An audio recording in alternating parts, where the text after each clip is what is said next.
जानता हो, जो दोगले हिंदू हैं, इस वीडियो को बिल्कुल मत देखें, क्योंकि हमारे आज के टाइम में क्या हो रहा है, आने वाला टाइम क्या होगा, ये आप सभी को पता होगा। इस वीडियो को पूरा अंत तक देखना, और चैनल पर नहीं जुड़े हैं तो चैनल को सब्सक्राइब जरूर कर लेना साथियों, और अपना राय जरूर बताना।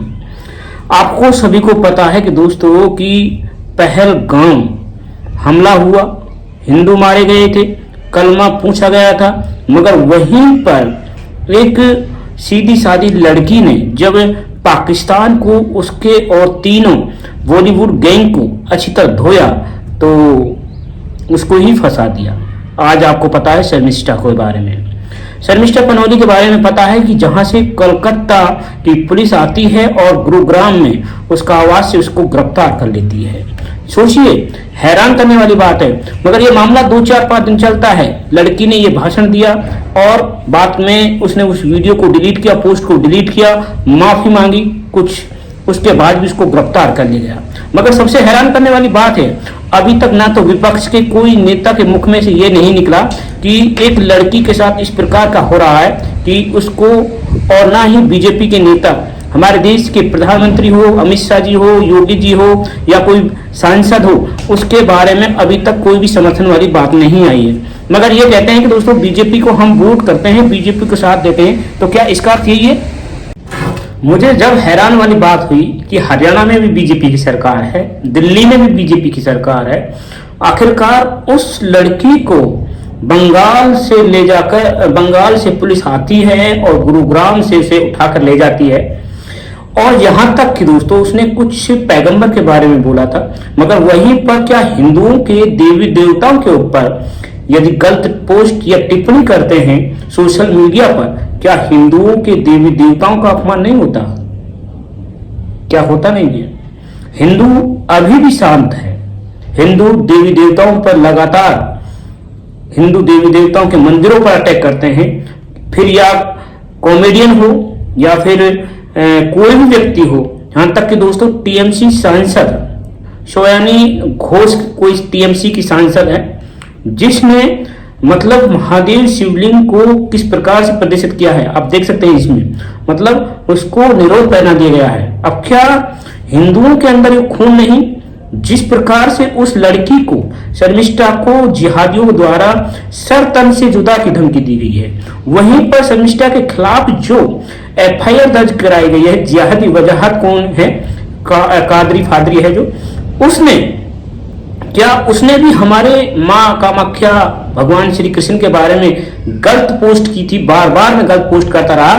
क्या हमारे हिंदुओं के अंदर ये खून नहीं है? क्या वो खून पानी हो चुका है जो देवी देवताओं के टिप्पणी करते हैं और उनके जब पैगंबर पर बात आती है तो सर तन से जुदा?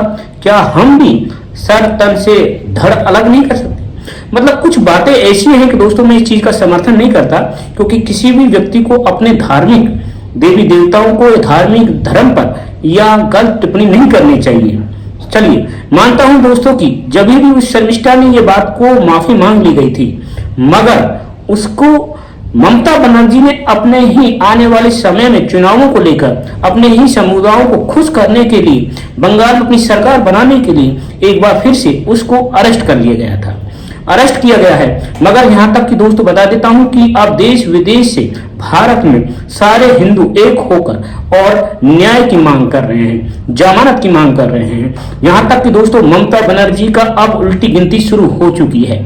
लोगों को पता चल चुका है कि क्या ममता बनर्जी के अंदर राज्य में जो हो रहा है, आज हिंदुओं पर अत्याचार, हिंदुओं की लड़कियों पर बलात्कार, रेप जैसे लूटपाट टीएमसी के गुंडे ही कर रहे हैं। आपको पता होगा कि मुर्शिदाबाद, मालदा, कई अन्य ऐसी घटनाएं हैं जहां पर उसको वास्तविक रूप से बयां नहीं कर सकते। यहां तक की बात करते हैं कि ममता बनर्जी के राज्य में यदि कोई भी सीबीआई, ईडी या कोई भी टीम जाती है तो उस पर जानलेवा हमला हो जाता है। क्या ममता बनर्जी को यह पता है कि आपके ही मंत्री नेता शिक्षक भर्ती में कितने बड़ा घोटाले कर देते हैं, जो लाखों 200-300 करोड़ रुपए उनके आवास में मिलते हैं? आपको पता होगा चटर्जी नाम के हैं। तो ये एक बहुत बड़ी साजिश रची गई है, क्योंकि ममता बनर्जी अपने ही समुदायों को खुश करने के लिए उस लड़की के, जिसका बैकग्राउंड देखे बिल्कुल सीधी है और बिल्कुल उसका क्लियर है, और उसको इस प्रकार से घर से उठा ले जाते हैं। और हमारे हिंदू बस सोशल मीडिया पर वीडियो पोस्ट क्या शेयर भी नहीं करते हैं और अपनी राय और खड़े तो नहीं होते हैं। यहाँ तक कि हिंदुओं के लगातार टारगेट किया जाता है। वहीं पर और महुआ मोहित्रा को आपने देखा है किस प्रकार से शिवलिंग को किया गया है।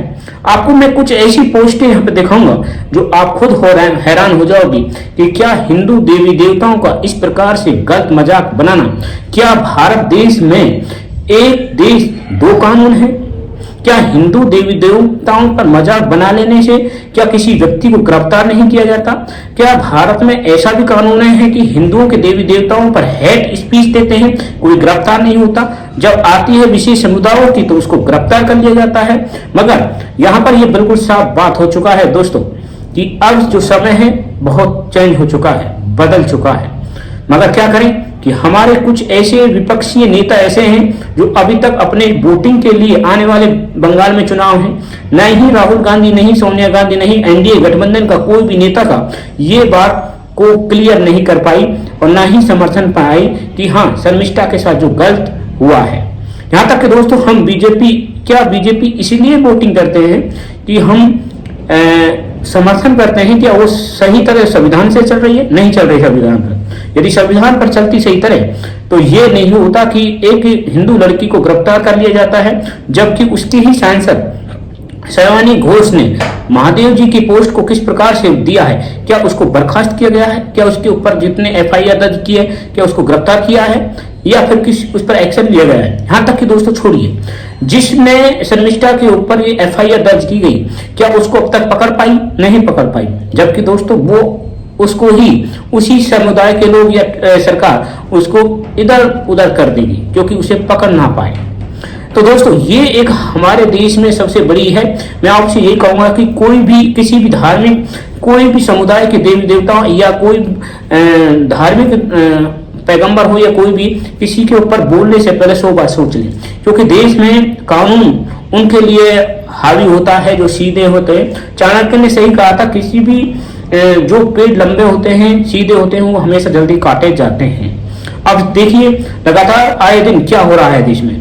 तो मैं आप सभी से यही कहूंगा कि थोड़ा सा अपने गुस्सा को कंट्रोल करें और किसी भी प्रकार के धार्मिक स्थल, धार्मिक देवी देवता या धार्मिक भावनाओं को किसी की आहत ना करें। मैं ये भी कहूंगा कि जो मुस्लिम हैं, जो कट्टर मुस्लिम हैं या फिर अच्छे मुस्लिम हैं, क्या इस चीज का आप भी समर्थन करते हैं कि हिंदू देवी देवताओं पर जिस प्रकार से आजकल गलत टिप्पणी की जाती है क्या उनको आप सपोर्ट करते हैं? क्या उनके खिलाफ उतरेंगे? जी हाँ, यदि आपने देखा भी होगा कि दोस्तों कन्हैया लाल की गर्दन काट दी जाती है, गर्दन काटने के बाद उसी के जो जिहादी कट्टर हैं और उनका वीडियो जब सामने जाता है तो उनको जमानत मिल जाती है। क्या ये जो न्यायपालिका है किस प्रकार से न्याय करती है? तो दोस्तों ये बहुत सी बातें हैं, आपने देखा होगा चैनल पर